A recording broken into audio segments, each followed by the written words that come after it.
ভগবানের এটাকে বলা হয় সব প্রকাশতা শক্তি। ভগবানের সব প্রকাশতা শক্তি। ভগবান যদি মনে করেন এর কাছে আমি দর্শন দেবো, তো তিনি দর্শন দেবেন, বাকি কেউ দেখতে পাবেন। সেই জন্য বলছেন ভগবানের ইচ্ছা হয়েছে, তাই ইচ্ছে করে গোলক বৃন্দাবন থেকে নিজের এই অপ্রাকৃত মূর্তি, তাই তো জন্মর্ত লীলৌপয়িকম সয়োগম মায়াবলম, মায়ার বলেতে তিনি কী করেছে ওই জগতে ওখান থেকে নিজের অপূর্ব স্বরূপকে জগতে প্রকট করেছেন, করে ঠিক মানুষের মতো সবার সঙ্গে তিনি নরলীলা, নরলীলা বলে অপূর্ব চৈতন্য চৈতন্যতে আছে নরলীলা, নরবপু নরলীলার হয় অনুরূপ। এই জন্য নরলীলা আবিষ্কার করেন শ্রীরামচন্দ্র, শ্রীকৃষ্ণচন্দ্র, শ্রী বামনদেব ইত্যাদি করেন। নৃসিংহদেবেরটা ঠিক এরকম না, নৃসিংহদেবের অবতারটা ঠিক একটু পরাবরস্ত, এরা আশ্চর্য, যেন মনে হবে একটা আশ্চর্য জিনিস।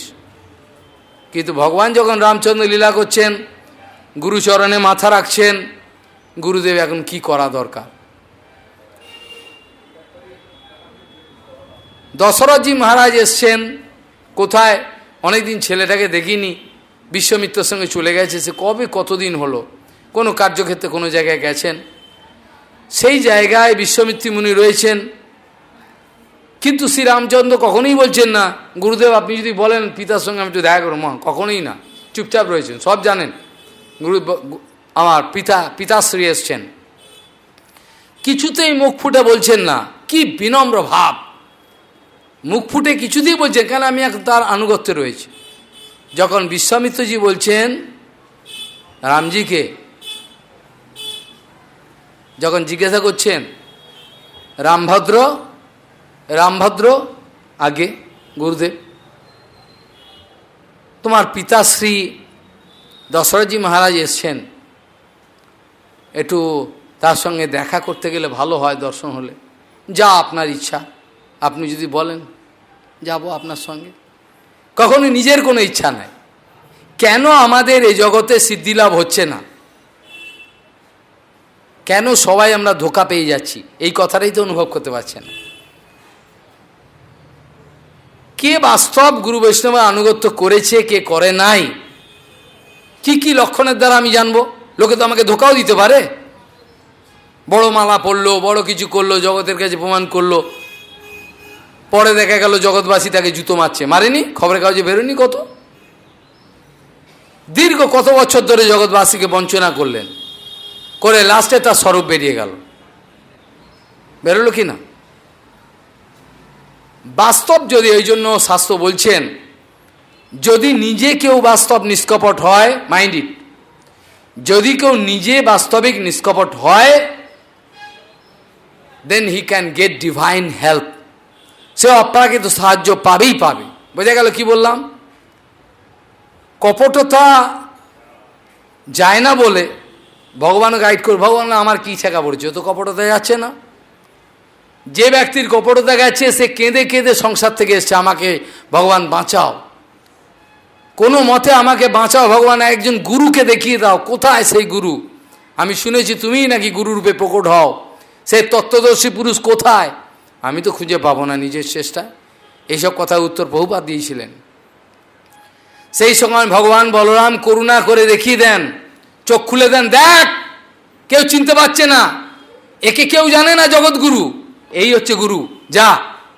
আর যাকে জগৎগুরু বলে লোকে পুজো করছে কাঁচকলা, তার নামটাই আমার লিস্টে নেই, আমার যে খাতা আছে রেজিস্টার্ড খাতা, তার মধ্যে এই নামটাই এন্ট্রি হয়নি, আর তোরা তো সব পুজো করছিস। ভগবানের এই হচ্ছে, ভগবান ওখানে মুচকি হাসেন, যা হচ্ছে ভালোই হচ্ছে, হোক না। যতক্ষণ আমাদের কপটতা না যাবে তখন আমরা ডিভাইন হেল্প ওপর থেকে পাবো না, অপ্রাকৃত সাহায্য ওপর থেকে আমাদের কাছে আসবে না। যখন আমরা নিষ্কপট হব, নিষ্কপট হলে শরণাগতি ঠিক হবে। এইসব শ্লোক আমি আলোচনা করব। যে শাম স এস দয়েদ অনন্ত সর্বাত্মনা আশ্রিত পদম যদি নির্বলিকম তে দুস্তরাম মতিতরন্ত চ দেব মায়াম ন মমাহমিতি ধি সিগাল ভক্ষে ইত্যাদি শ্লোকের আলোচনা করব। যাকে অনন্তদেব কৃপা করেন, কালকে আমি এসব আলোচনা করব, যাকে অনন্তদেব স্বীকার করবেন, অনন্তের সঙ্গে যা সম্বন্ধ হবে, তার মানে গুরুর সঙ্গে সম্বন্ধ। এসব কথা আমি কালকে আরও আলোচনা করব। আজকে দ্রুত এগোতে চাই।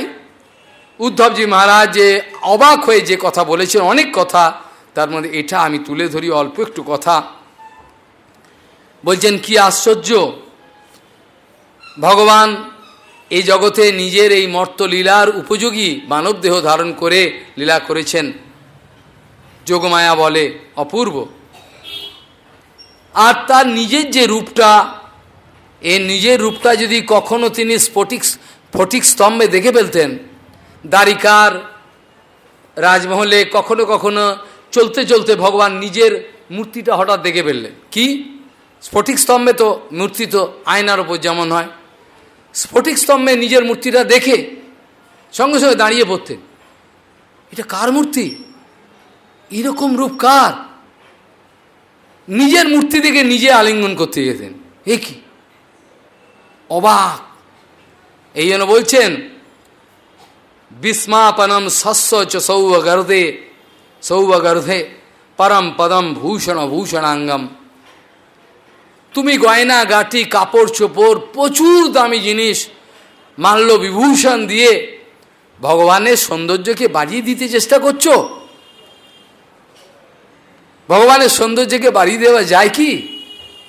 উদ্ধবজি মহারাজ যে মোটেই নয়, বরঞ্চ গয়নাগাটি যদি কৃষ্ণের গায়েতে চড়ানো হয়, লাগানো হয়, এই গয়নাগাটিগুলো সৌন্দর্য বেড়ে যায়। কৃষ্ণের অঙ্গের সংযোগে এই গয়নাগাটিগুলো সৌভাগ্য মনে করে। কেন গয়নাগাটিও সৌভাগ্য, এই আবার কী কথা? বলা না, এটা যে চিন্ময় জগতের কথা। গয়নাগাটিগুলোরও প্রাণ আছে। যশোদামা যে দুধটাকে জাল দিচ্ছেন, সে দুধটারও প্রাণ আছে। পরজগতে এমন কোনো বস্তু নাই যেটার প্রাণ নাই, সব চেতন। বোঝা গেল কি বললাম? বোঝা গেল না, মাথা নাড়লি হয় না। ডাইরেক্ট ফিলিংস হওয়া দরকার, প্রত্যক্ষ অনুভব। যে চিৎ জগতের যত ধূলিকণা আছে, যত পার্টিকেল, যা কিছু দেখছো দৃশ্যমান, সমস্ত চিন্ময়। তার মধ্যে কোনোটাই হেও নাই। গাছপালা, গুল্ম, লতা, যা যা কিছু আছে, যা যা কিছু, সমস্ত কিছু চিন্ময়। কিন্তু এরা অনুভব হয় না। এইসব কথা দশম স্কন্ধে আলোচনা আমরা তুলব। কিভাবে বিশ্বনাথ চক্রবর্তীবাদ কি সুন্দর সব ভাব দিয়েছেন। সনাতন গোসাই দশম স্কন্ধের উপর টিপ্পণী করেছেন। দশম স্কন্ধ অপূর্ব এইসব ভাব দিয়েছেন। উদ্ধবজি মহারাজের এই সব কথা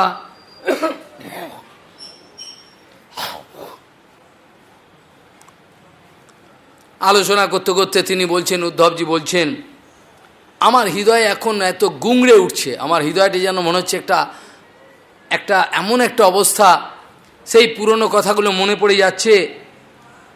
কীরকম অবস্থা! কংস যখন হত হলো, বসুদেব দেবকীর চরণে গিয়ে পায়ে ধরে কাঁদছেন আর বলছেন, আমরা কংসের ভয়েতে পালিয়েছিলাম, ক্ষমা করবেন, পিতামাতার সেবা করতে পারিনি, যেমন প্রাকৃত বালক বলে এরকম বলছেন। এইসব কথা চিন্তা করে বড় হৃদয় আমার ব্যথিত হচ্ছে। সর্বোপরি অনেক কথা বলতে বলতে বলছেন, যে শ্লোক আমি উচ্চারণ করেছিলাম, পরমহংস শ্রেষ্ঠ সুখদেব গোস্বামীকে জঙ্গল থেকে ফিরিয়ে আনার জন্য ব্যাসদেব গোস্বামী যে শ্লোকগুলো শিখিয়ে দিয়েছিলেন, সেইটা একটা এখানকার আছে, উদ্ধবজির কথিত দু তিনটে অপূর্ব শ্লোক। ভগবানের রূপ এবং গুণ, ভগবানের চরিত্র, ভগবানের কৃপা করুণা বিগলিত হয়ে চলে আসছে, মলটেন, একবার যেন গলে গলে চলে আসছে। যেহেতু ওই কথাগুলো কোনোটাই প্রাকৃত কথা, আমার কথাগুলো খেয়াল করতে হবে। যেহেতু ব্যাসদেব গোস্বামী শক্তি সঞ্চারিত করেছেন শিষ্যের হৃদয়ে এবং বলেছিলেন এই শব্দগুলো যেখানে সুখদেব পাগলের মতো বসে হয়েছে ব্রহ্ম চিন্তনে, কিচ্ছু করবি না, কোনো ডাকাডাকি করবি না, খালি গিয়ে এই শ্লোকগুলো বলবি, তাহলেই হবে। ব্যাসদেবজি সাক্ষাৎ সত্যাবেশ অবতার, তিনি ভাগবত তার মাধ্যমেই উদিত হয়েছে। তিনি যখন ওই কথাটা শিষ্যকে শক্তি সঞ্চার করেছিলেন, তাহলে ওখানে যখন ওই শিষ্য গাইছিল আর সুখদেব গোস্বামী দূরে ব্রহ্মচিন্তায় বিহ্বল, সেই কথাটাই তো সুখদেব গোস্বামী স্বীকার করেছেন। পরিনিশ্চিত অপি নৈর্গুণ্যে গৃহীত উত্তম শ্লেক লীলয়া ইত্যাদি হরের গুণাক্ষিপ্তমতিহি, এই কথা অন্য জায়গায় বলা রয়েছে। তাহলে ভগবানের গুণাবলী যখন ওখানে উচ্চারিত হচ্ছিল, সেটা ছিল শব্দ ব্রহ্ম, শব্দ সামান্য ছিল না। জগতের সামান্য লোকগুলি যদি কৃষ্ণ কৃষ্ণ বলে ডাকে, সেটা শব্দ সামান্য। এক মহাপুরুষ যদি কৃষ্ণ বলে চিৎকার করে, কৃষ্ণ উপস্থিত হয়। কৃষ্ণ শব্দ আর কৃষ্ণের মধ্যে পার্থক্য নেই, বোঝা গেল? কিন্তু সামান্য ব্যক্তি উচ্চারণগুলো হবে না, সেখানে কৃষ্ণ উপস্থিত, সেটা শব্দ সামান্য। সেখানে বলছেন বরহা পীরন নটবর বপু কর্ণয়ো কর্ণিকারম বিদ্যদবাস কনক কবি সম্বৈজয়ন্তিঞ্চমালম রন্ধান বেন রদর সুধয়া পুরায়ন গোপবিন্দৈ বৃন্দারণ্যম সপদরমণম প্রবিশদ গীত কীর্তি অহো কিয়ম স্তনো কালকূটম জিঘাংসয়ায় পায়য়ত যদ্যপি অসাধ্যি লেভে গতিম ধাতৃচিতম তত্বন্যম কংবদয়ালুম শরণম ভজেম তত অন্যম কংবদয়ালুম শরণম ভজেম। তোমরাই বলো, কার চরণে গিয়ে আমরা আত্ম বিক্রয় করব? যেখানে পুতনা স্তনে বিষ মাখিয়ে এসেছিল এই বাল গোপালকে মেরে ফেলবে বলে, কিন্তু গোপাল কিন্তু তাকে শত্রু ভাবেননি, বলেছেন যাই করুক, বিষ পান করাতে আসুক, স্তন তো দিয়েছে আমার মুখে, মায়ের কাজ করেছে, আমি একে ছাড়ব না, একে আমি ধাত্রী উচিত গতি দিয়েছিলেন। আর বার হা পীরম নটবর বপু কর্ণয় কর্ণিকারম, এটা হচ্ছে কৃষ্ণের বৃন্দাবনীয় লীলার একটা ছবি, কমপ্লিট পিকচার। এত সুন্দর ছবি যেটা শুনলেই লোকে পাগল হয়ে যাবে। কৃষ্ণের পুরো রূপ ভেসে উঠছে, কেন শব্দ ব্রহ্ম। একটু আগেই বললাম শব্দ ব্রহ্ম আর কৃষ্ণ অভিন্ন। কারণ যখন ওই রূপটা সুখদেবজির ভেতরে ভেসে উঠছে, বলছে এই কি দেখছি, তাই না? পরিনিশ্চিত অপি নৈর্গুণ্যে, নৈর্গুণ্যে তার আসক্তি ছিল, কিন্তু যখনই শব্দব্রহ্ম শুনছেন, শোনার সঙ্গে সঙ্গে দেখা যায়। তাই তো রাধারানী যখন মূর্ছা গেছেন, তখন শ্যাম নাম বলছেন, বলতে বলতে শ্যামকে দর্শন পেলেন হৃদয়। গৌরাঙ্গ মহাপ্রভু তাই হয়েছে, কতবার মূর্ছায় যাচ্ছেন। গৌরাঙ্গ মহাপ্রভুর লীলা আলোচনা হওয়া দরকার। সবাই শ্যাম নাম করছেন, জেগে উঠে বলছে কে শোনা এলো শ্যাম নাম আমার কানে। সাক্ষাৎ সে শ্যামকে দেখতে পাচ্ছেন, কারণ শব্দব্রহ্ম শব্দ সামান্য নয়। তাহলে এখানে অবাক হওয়ার কিছু নেই। সুখদেব গোস্বামী পাগলের মধ্যে চলে এসেছিলেন। এর মধ্যেই একটা শ্লোক, আর একটা শ্লোক বৃন্দাবনের দশম স্কন্ধের। এইভাবে দেখা যায় কৃষ্ণের ছোটোবেলাকার সব কথা বলছেন। যখন ইন্দ্র কোপ করেছিল, এক হাতে গোবর্ধনকে ধরে কিভাবে ব্রজবাসীদের রক্ষা করে, ইত্যাদি সব কথা বলছেন। তারপর কৃষ্ণের মথুরায় আগমন, কংসবধ, পিতামাতার উদ্ধার, সব কিছু উদ্ধবজি খুব অল্প অক্ষরে বিভিন্ন কথা বর্ণনা করছেন। তারপর বলছেন যদুকুলের কিভাবে বিনাশ হলো, অল্পের উপর বলে দিচ্ছেন।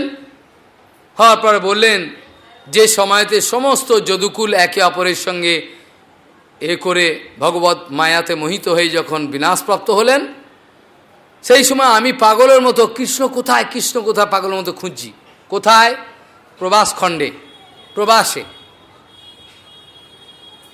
করতে করতে কৃষ্ণকে না পেয়ে আমি পাগলের মতো কাঁদছি আর চারিদিকে দৌড়াচ্ছি। দিয়ে দূর থেকে দেখি আরে একটা অশ্বত্থ গাছের তলায় বসে রয়েছে না, এরকম পায়ের ওপরে পা তুলে, বাহুর উপরে এরকম গায়ে হেলান দিয়ে একটা অশ্বত্থ মূলে, আর নিজের পাটাকে একটা মাটিতে একটা হচ্ছে বাহুর উপর রেখে চতুর্ভুজ ধারণ করে আরামে নিশ্চিন্ত হয়ে বসে রয়েছেন, কোনো চিন্তা নেই। যারা ভগবত ভজন করেন দেখবেন তাদেরকে ভয় ভয় দেখাতে পারবেন না, সবসময় নিশ্চিন্ত, যে কোনো অবস্থায় টেনশন ফ্রি। আর টেনশন ফ্রি না হলে ভগবত রাজ্যের কোনো বাক্য আলোচনা করা যায় না। টেনশন নিয়ে ভেতরে কোনো চিন্তা, বিষয় চিন্তা নিয়ে কখনো হয় না। আর যদি বা মুখস্থ করে বলে সেই কথা বীর্য থাকে না, পাওয়ার থাকে না। বোঝা গেল কি বললাম? ওর মধ্যে বীর্য থাকে না। অনেকেই থাকেন এরকম বিদ্বান বলতে পারেন, কিন্তু সেটার মধ্যে বীর্য নেই, থাকবে না। সেন বলছেন এখানে দেখলাম পীতাম্বরধারী সেই আমার কৃষ্ণ চতুর্ভুজ ধারণ করে এরকমভাবে গাছে হেলান দিয়ে মনে হচ্ছে যোগ, একবার মনে হচ্ছে যোগী, পুরুষ শ্রেষ্ঠ যোগী, কি আশ্চর্য লাগছে। ছুটে গেলাম আমি তার কাছে, ছুটে গেলাম তার কাছে, গিয়ে কাঁদতে আরম্ভ করলাম। অনেক কথা, সেসব এইসব কথা চিন্তা করে আমি পাগল হয়ে যাচ্ছি। এই কৃষ্ণই নাকি আমাকে মাঝে মাঝে রাখতে, উদ্ধব একটু এসো, একটা সমস্যা দেখা দিয়েছে। মন্ত্রেষু মাং বা উপাহুয় ইয়ৎ তমকুণ্ঠতা অখণ্ডতা অখণ্ড সদাত্মবোধ। বলছেন মন্ত্রেষু মাং বা উপহুয় ইয়ৎ তমকুণ্ঠিতা অখণ্ড সদাত্মবোধ। যার সত্তাটা হচ্ছে অখণ্ড, যার জ্ঞান বাইরে থেকে দেওয়ার অপেক্ষা রাখে না, অখণ্ড জ্ঞানময় ভগবান, তিনি আমাকে পৃচ্ছে প্রভো মুগ্ধ ইবা অপ্রমত্ত স্তন্য মনো মহয়তীব দেব। তিনি আমার কাছে মুগ্ধ লোকের মতে এসে বলতেন, এই সমস্যা দেখা দিয়েছে, কি করা যায় একটু বলো, পরামর্শ দাও। তিনি বলছেন আজ এইসব কথা চিন্তা করে আমার মোহগ্রস্ত হচ্ছে, কি করব। সুখদেব গোস্বামী বলছেন এইভাবে চলতে চলতে বিদুরজির সঙ্গে তো উদ্ধবজির সাক্ষাৎকার হয়েছিল।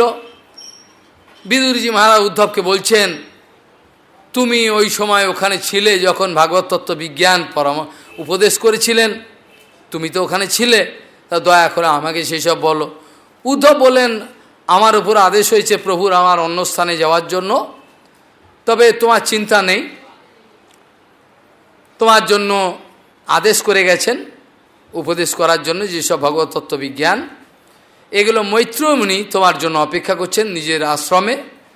মৈত্রেয় মুনি তোমাকে এই সব যে তত্ত্ব কৃষ্ণ বলেছিলেন, যেগুলো আমাকে বলেছিলেন, ওই কথাই একসঙ্গে শুনেছিলাম আমরা।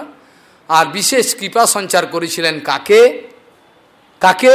মৈত্রেয় মুনি বলছেন, মৈত্রেয় মুনিকে কৃপা সঞ্চার করেছিলেন এবং মৈত্রেয় মুনি অপেক্ষা করছেন তোমার জন্য, তুমি যাও। সেখানে সুখদেব গোস্বামী বলছেন যে সেই গঙ্গা তীরে দুনদ্যা দারি দুনদ্যা ঋষভ করুণাম মৈত্রেয়ম আসিত মৈত্রেয় আসীনম অগাধ বোধম। কি বলছেন? দ্বারি গঙ্গার দ্বার, দুনদ্যা মানে হচ্ছে গঙ্গা নদী, দু মানে হচ্ছে স্বর্গ নদী, তা মানে হচ্ছে অলকানন্দা গঙ্গা। দ্বারি দুনদ্যা ঋষভ কুরুণাম মৈত্রেয়ম আসীনম অগাধ বোধম। অগাধ বোধ, অগাধ ধী সম্পন্ন মৈত্রেয় মুনি সেই গঙ্গার তীরে নিজের কুটিয়ায় ওখানে বসে রয়েছেন। সেখানে গিয়ে বিদুরজি মহারাজ পায়ে পড়লেন, শরণাগত আমাকে আপনি দয়া করুন। ভগবান নির্দেশ করে দিয়েছে, যদিও ইনিও মহাজন, তথাপি এখানে লীলা না করলে হবে না। বিদুরজি মহারাজ তো সাক্ষাৎ যমরাজজি মহারাজ, তিনি দ্বাদশ মহাজনের একজন, তার কি জ্ঞান কম পড়ে গেল নাকি? তার কি জ্ঞান কম পড়ে গেল? না, এইগুলোই লীলা, এইগুলোই লীলা, মহাপুরুষগণের জীবনে এইটাই লীলা। তিনি গেলেন, তার কাছে চরণে পড়লেন এবং মহাপুরুষের কাছে চরণে গিয়ে ভগবান শ্রীকৃষ্ণ গীতাতে এটা বলেছেন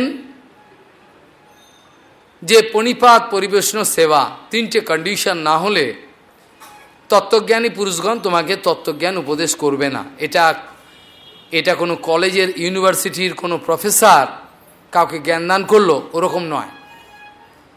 তিনটে কন্ডিশন ফুলফিল হলে পরে তবেই তত্ত্বজ্ঞান, সেই দিব্য জ্ঞান দিতে পারেন, সেই তত্ত্বজ্ঞানী পুরুষ। এটা ভগবান গীতাতে পরিষ্কার জানিয়েছেন, কিন্তু সবাই মনে রাখতে পারে না, এসব কথা ভুলে যায়। কেন আমাদের জ্ঞান সিদ্ধ হয় না? স্বতঃস্ফূর্তভাবে এইসব বেরোবে আগুনের মতো গুরু বৈষ্ণবে ভগবানের কৃপাতে। কেন হয় না বা হবে কি করে? অন্য অন্য বস্তু সে অভিনিবেশ রয়েছে, অখণ্ড ব্রহ্মচর্য নাই, অসুবিধে ধারণ শক্তি নাই। তারপরে যদিও বা কোনো মহাপুরুষের সন্ধান পেল, হ্যাঁ, তদ্বিদ্ধি পণিপাতেন পরিবেশন সেবয়া উপদীক্ষান্তিতে জ্ঞানম জ্ঞানীনস্তত্ত্বদর্শিনঃ। এই কন্ডিশনটা ফুলফিল হচ্ছে না। হচ্ছে তদ্বিদ্ধি, জেনে রাখবে, তদ্বিদ্ধি পরিপাতেন পরিবেশন সেবায়া। পরিপাত মানে প্রকৃষ্ট রূপে নিজেকে, পাত মানে হচ্ছে নিবেদন করে দেওয়া, প্রকৃষ্ট রূপে মানে from heart, from the core of your heart, তোমার হৃদয় থেকে সব ফেলে দেবে, হাতটাকে তুলে দিয়ে। এখন তো আমাদের ইনি কেন এরকম বললেন আমরা বলি, তাহলে আমার কি শরণাগতি হলো? কেনই বা ভাগবত কথা শুনতে এলাম? প্রথমেই তো অপরাধ করে ফেলছি, জানে না। তাহলে তদ্বিদ্ধি পরিপাতন পরিবেশন সেবায়া উপদেশান্তি, উপদেশ করবে তোমাকে জ্ঞানীনঃ তত্ত্বদর্শিনঃ। তারা উপদেশ করবে তিনটে, অর্থাৎ পরিপাত মানে হলে সম্যক রূপে হৃদয় থেকে শরণাগত হওয়া, কোনো পার্সোনাল কিছু রিজার্ভ করে না রেখে টোটালি হৃদয়ের ভেতরটা আর বাইরেটাকে সমান করে দেবো। বোঝা গেল কি বললাম? অন্তরে বাহিরে সমব্যবহার অমানি মানদ হব। সব এই কীর্তনে কেউ মাথায় ঢুকছে না। কীর্তনে সরাবা বলে এই কথাগুলি বলা রয়েছে। হ্যাঁ, অন্তরে বাহিরে সমব্যবহার অমানি মানদ হব, তো এই কন্ডিশন তো বলা রয়েছে। অন্তর এবং বাইরে সমান করে দিলাম, বিজয়কে লুকিয়ে রাখিনি। আমার এই হয়েছে, আমার চরিত্র এরম খারাপ ছিল, এই করে ফেলেছি, হ্যাঁ আমি, আপনি বাঁচান, আমার এরম অবস্থা হয়েছে, সমস্ত কথা খুলে বাঁচান। আমরা দেখেছি যারা ভ্রষ্ট পথে চলে গেছেন, নোংরা পথে, তারাও ভগবত চরণে চলে গেছেন না, কিন্তু খুব সৎ লোক, আমি সতী প্রমাণ করে লুকিয়ে রেখেছেন, তার কোনো গতি হয়েছে কি? হয়নি। কত এরকম ইনস্ট্যান্ট আমরা উদাহরণ দেবো, পুরো ভ্রান্ত পথে চলে গেছেন, পুরো উল্টো নোংরা পথে, হয়নি, তাদের সদ্গতি হয়নি। হ্যাঁ, যখনই শরণাগতি হয়েছেন সন্গতি হয়ে গেছে। পাপ করেছিল, নোংরা পথে গেছে, নোংরা কাজ করেছে, পাপ, পাপ তো ভগবানের নামাভাসেই চলে যাবে। কিন্তু গুরু বৈষ্ণবের কাছে আসতে হবে, যেখানে ঔষধ পাওয়া যায় তোমার রোগের। এই বর্তমান যে অবস্থা সমাজে, এই অবস্থায় যে এই লোকগুলো এখানে হরিকথা শুনতে আসছে, তো অনেক বড় কথা, তাই না? ওই জন্য কৃষ্ণদাস কবিরাজ গোস্বামী বলেছে, সব শ্রোতার করি চরণবন্দন। আরে বাবা, সব শ্রোতার করি চরণবন্দন, কত কঠিন কথা।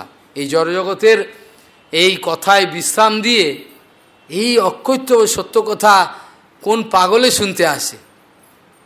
চারটিখানি কথা নয়, কিন্তু এই শোনার জন্য তাদের পুরস্কারও প্রচুর পাবে তারা, যারা বাস্তব শুনছেন।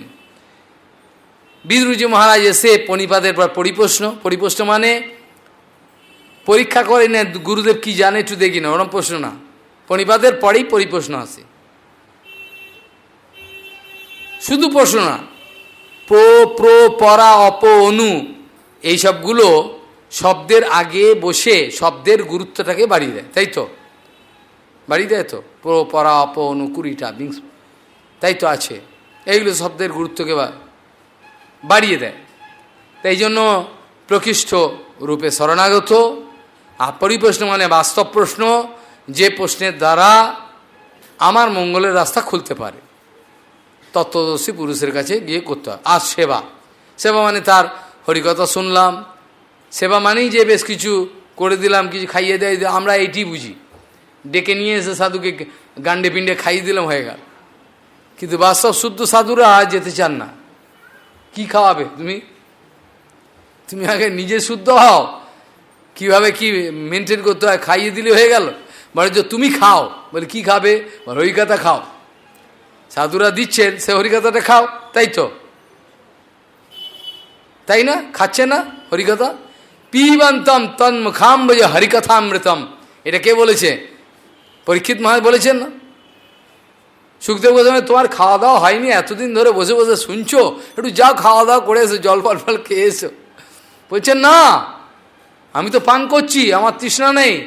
পিবন্তম তন হরিকথামৃত, হ্যাঁ হ্যাঁ, তার আপনার হরিকথামৃত পালন করছি, আপনার মুখ থেকে বিগলিত পিবন্তন মুখাম্বুজচ্যুতম হরিকথামৃতম, আপনার হরিকথা মুখ দিয়ে যে অনর্গল বেরোচ্ছে অমৃতময় কথা, এটা তো আমি পান করছি, কাজে আমার তো তৃষ্ণা নাই, আমি ক্ষুধা তৃষ্ণাকে জয় করেছি, তাই কি না?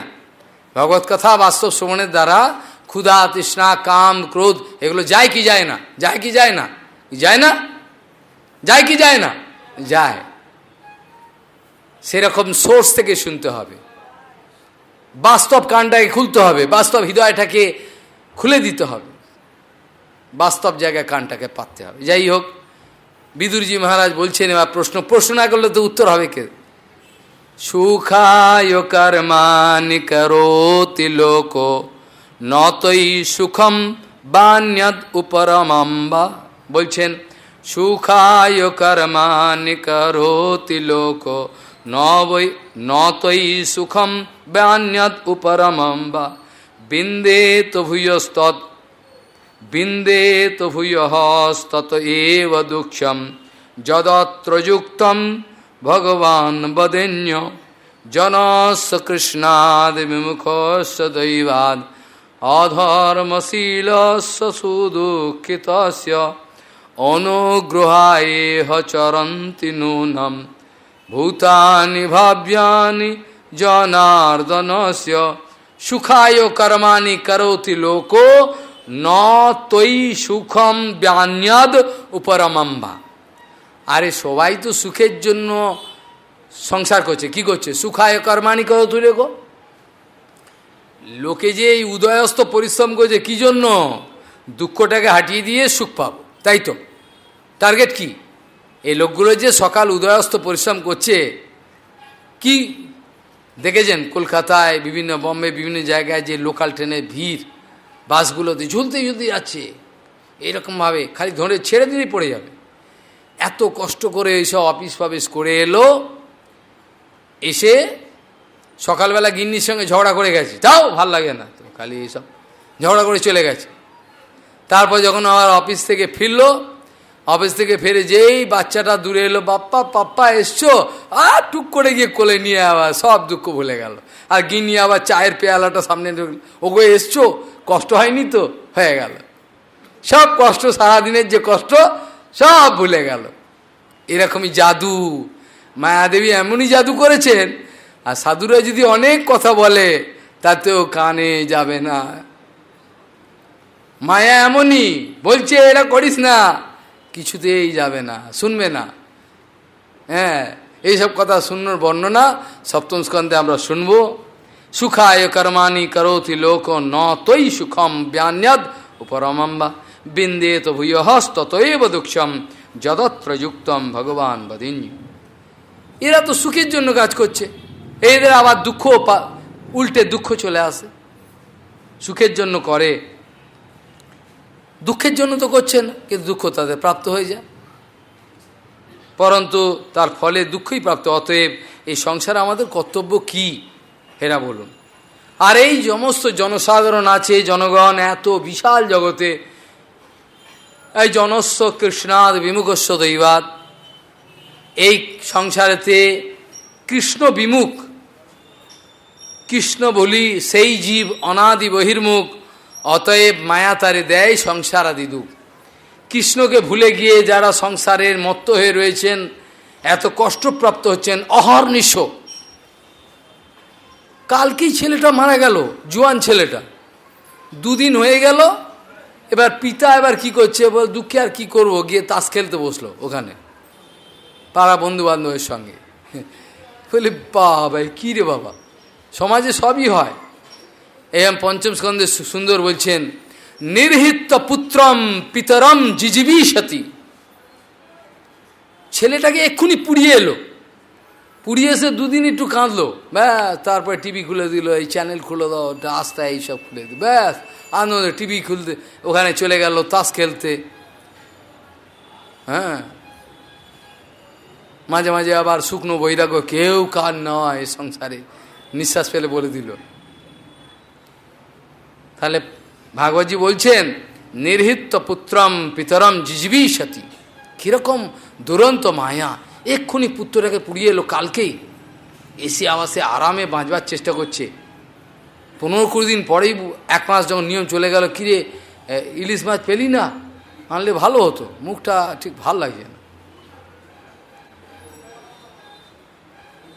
এই হচ্ছে সমাজের ছবি, পিকচার। সমাজের একটা করে পিকচার যে আমি তুলে দিই, সেগুলো stand still picture, movie picture নয়। কিন্তু ভেতরে যদি নিয়ে নেন, দেখবেন মুভি চলছে, বাইরে মনে হবে স্ট্যান্ড স্টিল পিকচার, তা নয়, ভেতরে নিয়ে নিলে দেখবেন মুভি নড়ছে, সব দেখতে পাবেন কি কি ঘটনা ঘটছে। তাহলে জনস্ব কৃষ্ণাদ বিমুখস্য দৈবাত অধর্মশীলস্য সুদুঃখিতস্য। এই কৃষ্ণ ভুলি সেই জীব অনাদি বহির্মুখ দুঃখ কষ্টে রয়েছে, এদেরকে বাঁচাবার জন্য অনুগ্রহেহ চরন্তি নূনম নিশ্চিত মেব চরন্তি। কারা বলছে? সাধুগণ। জনস্য কৃষ্ণাদ বিমুখস্য দৈবাদ অধর্মশীলস্য সুদুঃখিতস্য অনুগ্রহায়েহ চরন্তি নূনম ভূতানি ভাব্যানি জনার্দন। যারা জনার্দনের নিজজন, তারা কি করেন? এই সংসারে এই সমস্ত জনসাধারণকে বাঁচাবার জন্য তাদের কোনো দরকার নেই কাঁচকলা, বসে বসে একেবারে আনন্দে জঙ্গলে বসে হরিভজন করতে পারবেন, কিচ্ছু দরকার নেই তোমাদের থেকে, আনন্দে থাকবেন, ভগবান খাওয়াও জুটিয়ে দেবে। হ্যাঁ, আশ্চর্য, যেখানে ভগবত ভক্ত সেখানে খাওয়া চলে যাবে, ঠিক যাবে। একবার একটা মজার কথা বলি, যে জগন্নাথ দাস বাবাজি মহারাজ ঘুরতে ঘুরতে একটা জঙ্গলে গিয়ে পৌঁছেছেন। জঙ্গলের মধ্যে বসে বিহারি বলছেন, বাবা দুপুর হয়ে গেল, এ কোথায় এলেন, আর একটু আগে চলুন, গ্রাম ফাম আসবে। বলো না, এখানে বস, একটা নির্জন, এই গাছের তলায় সুন্দর ভজন করি, এখানে বস। খেতে তো কিছু হবে, সব এখানে চলে আসবে। কাহা আয়েগা বাবা, গাঁও কাহা দূর হ্যাঁ, কাহা তুম হো, তুমি কোথায় আর গ্রাম কোথায়? বলে খোলটা বার কর। খোল কোথায়? খোলটাকে বলে একটু বাজিয়ে দে, টুক করে দুমদুম করে বাজিয়ে দিল। গ্রামের সব মায়েরা আছে, এই কই বাবা আয়া হ্যাঁ, এই খোল বাজিয়ে দিয়েছে, সব রুটি ফুটি নিয়ে আসতে আরম্ভ করে, দেখ খা চলে এলো। কার বিশ্বাস হয় না? আমরা 84, আমরা সামান্য মানুষ, আমি 84 করেছি, কোনো জায়গায় খাওয়ার কোনো অবশ্য যেখানে সেখানে খাইও না, উপযুক্ত বুঝলে খাই, নাহলে খাই ভোজন নিজে বানিয়ে, কেউ উপযুক্ত জায়গায় পেলাম কোনো মন্দিরের বিশেষ প্রসাদ, তাহলে তো এগুলো বাস্তব সত্য কথা। যারা ভগবান যেখানে প্রতিজ্ঞা করেছে, অনন্য চিন্তয়ন্ত মাং যেই জানা পর্যুপাসতে তেসাম নিত্যাভিযুক্তানাম যোগক্ষেম ভামিয়াহম। আমি তোমার কি নেই আর কি চাই আর কি পাবে, কিভাবে তুমি ঠিকমতো, সব আমার দায়িত্ব। কখন? অনন্য চিন্তয়ন্ত মাং যেই জানা পর্যুপাসতে, পরি উপাসতে, প্রকৃষ্ট রূপে আমাকে উপাসনা করছে, উপাসনা আমার কাছে রয়েছে, আমাকে ভুলছে না, আমি ছাড়া কিছু জানে না। তাই তো এখানে দেখা গেল যে সুন্দর এই সব কথা বর্ণনা করলেন, সাধু জগতের সমস্ত কথা। সাধুগণ যেখানে যেখানে যান, সেখানে তাদের অনেকে মনে করে যে অন্য কোনো উদ্দেশ্য আছে, কিন্তু বাস্তব সাধুর জীবন অনুসন্ধান করবেন, সবাইকে সন্দেহ করবেন না। যদি অ্যানালিটিক্যালি বিচার করে দেখেন তো কিচ্ছু নেই তার, সব ভগবানের সেবায় মাল করি রাখার চেষ্টা করে না, বরঞ্চ কিছু দিলে ভগবান এই সেবাটা এসছে, ছাপিয়ে করে দাও, তাই তো, এই গ্রন্থ ছাপিয়ে দাও, এটা করে দাও, ওটা করে দাও, ব্যাস করে দাও। কেউ যদি কিছু দিল, আচ্ছা ঠিক আছে, প্রেসে পাঠিয়ে দাও, প্রেসের ঠিকানা, আমার তো অ্যাকাউন্ট নেই, এই ফোন নাম্বারে যাও, পাঠিয়ে দাও, ওখানে হয়ে যাবে, গ্রন্থ ছাপা হবে। এই রথযাত্রায় আবার বেরোবে শিগগিরই একটা হাইলাইটস বেরোবে গৌ হত্যা আন্দোলনের ওপর, অপূর্ব গ্রন্থ, রেডি হয়ে গেছে। কিছু কিছু চিঠি খালি দিল্লি থেকে আসবে, বেরোবে। যাই হোক, এগুলো পড়লেও লোকের আনন্দ লাগবে। হিন্দি আর ইংরেজিতে বেরোচ্ছে বর্তমানে, বাংলা তো বেরিয়েছে কই। যাই হোক, এখন দেখা যাচ্ছে মান্ডব্য মুনির অভিশাপে এই যমরাজজি মহারাজ বিদুরজি মহারাজের রূপ ধারণ করে এই 100 বছর যাওয়ার এইসব লীলা করছেন। ভালো, বিদুরজি মহারাজ এবার মৈত্রেয় মুনির কাছে সৃষ্টির বিষয়ে বিভিন্ন রহস্য জানতে চাইলেন। সৃষ্টি শুনেছি বিরাট রহস্য, এই সম্বন্ধে যদি আপনি বলেন দয়া করে, কি করে এই সব সৃষ্টি সব হয়, কাল প্রেরিত হয়ে মহত্তত্ত্বের সৃষ্টি হয়, তারপর সেই বিজ্ঞান আত্মা এবং তমনাশক পরমেশ্বর বীজ যেমন অঙ্কুর আদি রূপে বৃক্ষরূপে প্রকাশ করে, সেই রকম ভুবনদ্রুম ভুবন রূপে প্রকাশ পান ভগবান গুপ্তরূপে থেকে এইসব সমস্ত লীলাবিলাস করেন তিনি। আমি আগে দু একদিনের মধ্যেই আমি সব আলোচনা করেছিলাম দ্বিতীয় স্কন্ধ থেকে, কি করে কালের ওপর ভগবানের অধিষ্ঠান হলে কাল ক্ষোভিত হয়। 17 গুণের যে ব্যালেন্সিং অবস্থা থাকে, সেখানে ক্ষোভিত অবস্থা থাকে না। ব্যালেন্স অবস্থায় 17তম গুণের ব্যালেন্সিং অবস্থায় কোনো সৃষ্টির কোনো কিছু পাওয়া যায় না, কেন ব্যালেন্স। যেই কালের ওপর তিনি অধিষ্ঠিত হলেন তখনই 17তম এসব ঢেউয়ের মতো উঠতে আরম্ভ করলো। শতগুণের ওপরে উঠছে, রজগুণকে এরম ধাক্কা মারছে, রজগুণ আবার লাফিয়ে উঠছে, তমগুণকে এরম মারছে, তমগুণ উপরে উঠে গিয়ে শতগুণকে এক ধাক্কা মারছে, যা এইভাবে ঢেউ উঠল। ঢেউ ওঠার ফলে আস্তে আস্তে কিভাবে সৃষ্টি হয়েছিল সেই সব বর্ণনা আমি বলেছিলাম। পুনঃ এইসব আলোচনার আর সময় নাই। যারা ওইসব কথা জানতে চান সেগুলো যদি শোনেন, চালিয়ে শুনবেন, তাহলে এখানে এবার বিরাট মূর্তির সৃষ্টি, প্রথমে মহত্তত্ত্ব আদি এইসব হলো। মহত্তত্ত্বের থেকে কিভাবে আস্তে আস্তে পঞ্চতন্মাত্র, কর্মেন্দ্রিয়গণ, কর্ম ইন্দ্রিয়গণ, আধিকারিক দেবতাগণ, মন আদি সব সৃষ্টি হলো। তারপর হওয়ার পরে বাস স্থূল সৃষ্টি এই যেগুলো হলো, ওগুলো আমি সুন্দরভাবে আলোচনা করেছিলাম। যারা খুব ঠান্ডা মাথায় শুনবেন অনায়াসে বুঝতে পারবেন।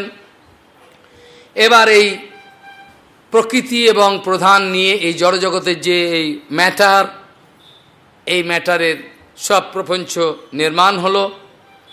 ভগবানের যেটাকে বলা হয়েছে বিরাট মূর্তির সৃষ্টি। বিরাট মূর্তির পাতালে ভগবানের যে চরণ, সে তলায় কে আছে, উপরে সব বর্ণনা আছে, বর্ণনা করেছি আমি দ্বিতীয় স্কন্ধে। পাতাল মেহতৎ এসব কথা বলেছি। গুলফোক কোনটা, ধীরে ধীরে জানু কোনটা, আস্তে আস্তে বর্ণনা করেছি। আর এইখান থেকে ঊর্ধ্বলোক যত আছে, ভূর ভুব স্ব মহ জন তপ সত্য ইত্যাদি ওপরে, আর 6টা নিম্নলোকে আছে অধস্থ, এলো সব অতল, বিতল, তলাতল, রসাতল, পা সব আস্তে আস্তে তলে সব আছে। কিভাবে ইন্দ্রিয় সব অ্যাক্টিভ ফর্মেতে এলো, ভগবান কিভাবে এইগুলোর মধ্যে সঞ্চারিত করলেন কৃপা, তারপর সব সৃষ্টি হয়ে গেল কাজ। সৃষ্টির কাজ ধাক্কাধাক শুরু হয়ে গেল। আর ভগবানের এমনই আশ্চর্য মায়া, যে মায়াতে কেউ মোহিত না হয়ে পারে না। এমনকি যে বলরামকে বলা হয় কৃষ্ণের সঙ্গে অভিন্ন, তাই তো? কৃষ্ণ আর বলরাম কি আলাদা? না, ভগবানের প্রথম প্রকাশ বিগ্রহ কৃষ্ণ এবং বলরাম আলাদা নয়। কিন্তু যদি ভগবান মনে করেন দাউ ভাইয়াকে, আমার দাদাকে বোকা বানিয়ে দেবো, বোকা বানিয়ে দিয়েছিলেন 1 বছর কাল। আরে কী ব্যাপার হলো, বুঝতে পারছেন না কি? পরে জানতে পারলেন, আরে এ তো কৃষ্ণই এসো সেজে রয়েছে, দাউ দাদাকে বোকা বানিয়ে দিয়েছেন। দাউ দাদা এসব বলেছেন, সেখানে বলছেন তত ভগবতী মায়া, তত এই ভাগবতী মায়া তত ভাগবতী মায়া মাই নাম ওপি মোহিনী। যারা জগতে মায়া চালু করতে পারে, তোমাকে মায়াতে ফেলে দেবে, তাদেরকেও মায়াতে ফেলে দিতে পারে এ ভগবানের মায়া, তাই কি না? ফেলে দিতে পারে না? যখন ধ্রুব মহারাজের সঙ্গে গুজ্জকগণের লড়াই হচ্ছিল, তখন গুজ্জকগণ কী করলেন? মায়া বিস্তার করলেন। হঠাৎ দেখছে ধ্রুব মহারাজ, দেখছে আরে সামনে রক্ত পড়ছে, ওপর থেকে রক্ত বৃষ্টি, গলা কেটে কেটে সব লোক পড়ছে, এ কি বিভৎস! সঙ্গে সঙ্গে কে যেন ভেতর থেকে বলে, এই কৃষ্ণকে ভুলে গেছে, শীঘ্রই স্মরণ কর।